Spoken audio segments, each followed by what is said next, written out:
Pankaj Misra and you are welcome in my YouTube channel Pankaj Institute of English. So dear friends, I am here with English speaking practice sentences.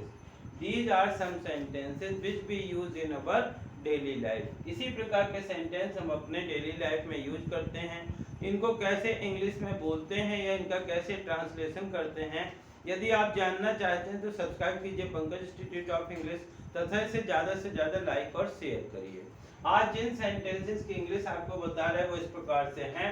आपके साथ न्याय होगा, मुझे अपना ही समझो, इसे बुरा मत मानो, आंखों में आंसू आ गए, भविष्य में ऐसा मत करना, वह स्वयं से आया, मैंने क्या गलत किया, मुझे यह कठिन लगता है, मुझे यहाँ कठिनाई होती है, मुझे आश्चर्य होता है, मेरा भी बिल्कुल यही मतलब है, जैसा कि एक उदाहरण ऊपर दिया गया है, मैं आपको विश्वास दिलाता हूँ और यह अजीब मामला है. देखते हैं एक एक करके. आपके साथ न्याय होगा. कोई व्यक्ति यदि किसी के पास जाता है, बोलता है मेरे साथ बहुत गलत हुआ, तो यदि आप कहना चाहते हैं कि आपके साथ न्याय होगा, तो इसको इंग्लिश में बोलेंगे. न्याय को इंग्लिश में बोलते हैं जस्टिस.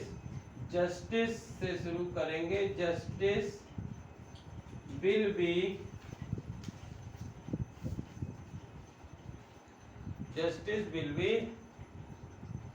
done with you.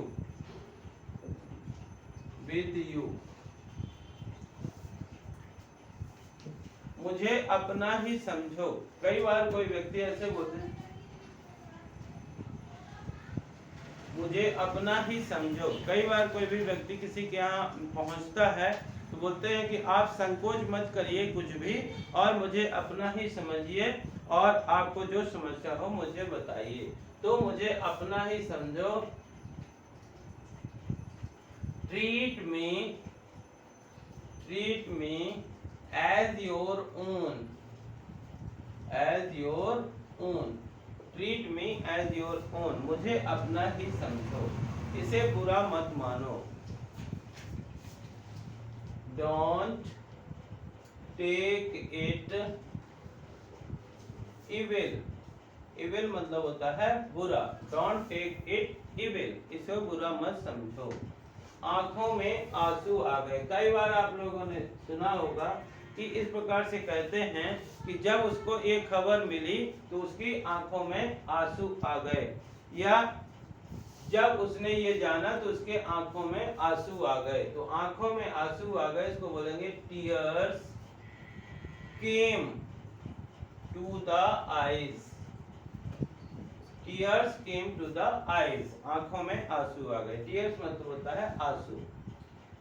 जब आपसे कोई गलती हो जाती है और आप उस गलती को एक्सेप्ट कर लेते हैं, स्वीकार कर लेते हैं, तो लोग बोलते हैं कि ठीक है इस बार तो हो गया लेकिन भविष्य में ऐसा मत करना. तो भविष्य में ऐसा मत करना, इसको बोलेंगे don't do this in future. Don't do in future like this या दिस टाइप या सो लाइक सो. इस प्रकार से हम कुछ भी कह सकते हैं. Don't do in future like this. भविष्य में ऐसा मत करना. जब कोई व्यक्ति आता है तो कई बार बोलते हैं कि उसे कोई बुलाने नहीं गया था, या उसको किसी ने कोई उसे लेके नहीं आया है, वह स्वयं से आया. तो इसको बोलेंगे he came his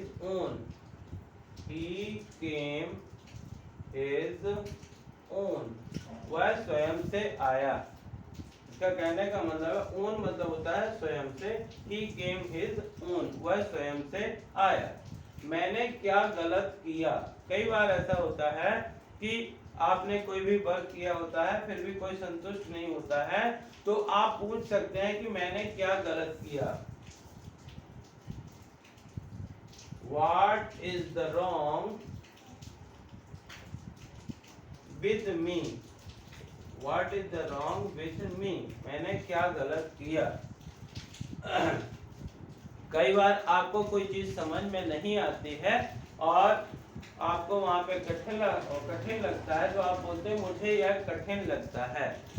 तो I find it difficult. इसको बोलेंगे I find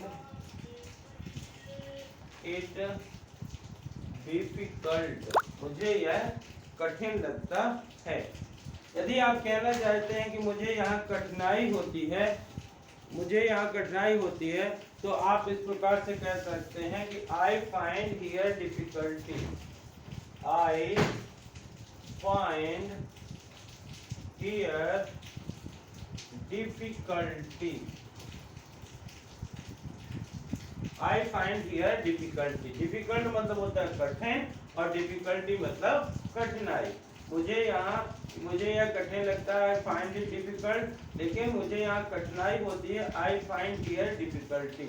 मुझे आश्चर्य होता है, जब किसी भी बात को लेकर के आपको थोड़ी सी हैरानी होती है तो आप बोलते हैं मुझे आश्चर्य होता है, तो बोलेंगे आई सरप्राइज, आई सरप्राइज, मुझे आश्चर्य होता है।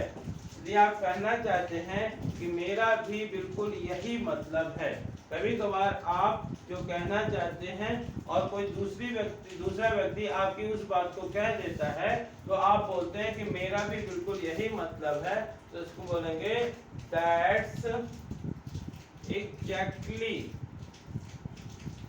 आई mean, that's exactly I mean, मेरा भी बिल्कुल यही मतलब है। कई बार कोई चीज बताते हैं, आपको बोलते हैं ऐसे करना है जैसे कि ऊपर उदाहरण दिया गया है, जैसा कि एक उदाहरण ऊपर दिया हुआ है, तो बोलेंगे as an example cited above, cited above, as an example cited above, जैसा कि एक ऊपर उदाहरण दिया गया है। मैं आपको विश्वास दिलाता हूँ, तो विश्वास दिलाने के लिए बहुत अच्छा वर्ड होता है एश्योर, तो मैं आपको विश्वास दिलाता हूँ I assure you, I assure you, मैं आपको विश्वास दिलाता हूँ। यह अजीब मामला है, जब कोई बात बहुत ज्यादा कॉम्प्लेक्स होती है, कठिन होती है, समझ में नहीं आता है, तो बोलते हैं यह अजीब मामला है, तो इसको बोलते हैं it's strange matter, it's strange matter, it's strange matter, यह अजीब मामला है। So dear friends, these are some sentences which we use in our daily life. If you also want to speak such kind of sentences, then read these sentences again and again, or write these sentences again and again, or even listen these sentences again and again, so that you can also speak such kind of sentence in English.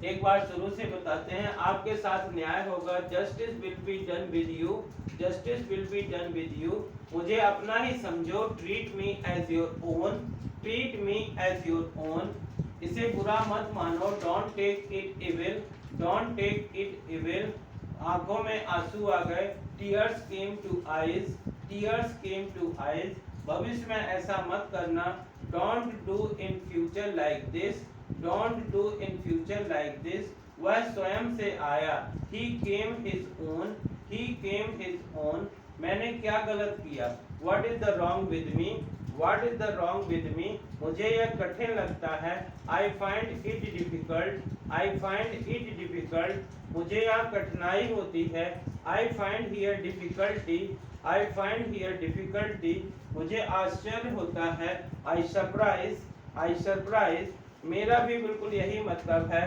That's exactly I mean, that's exactly I mean, जैसा कि एक उदाहरण दिया गया है, as an example cited above, as an example cited above, मैं आपको विश्वास दिलाता हूँ, I assure you, I assure you, यह अजीब मामला है, it's strange matter, it's strange matter. तो डियर फ्रेंड्स, आई होप कि आपको इस प्रकार के सेंटेंस पसंद आए होंगे। यदि पसंद आए हो तो इन्हें ज़्यादा से ज़्यादा लाइक करिए, शेयर करिए, और यदि आप चैनल के लिए नए हैं तो प्लीज़ इसे सब्सक्राइब करिए, बेल आइकन को प्रेस करिए, ताकि इस प्रकार के वीडियो जब भी अपलोड हो तो उनका नोटिफिकेशन आप तक पहुंच सके। Thank you for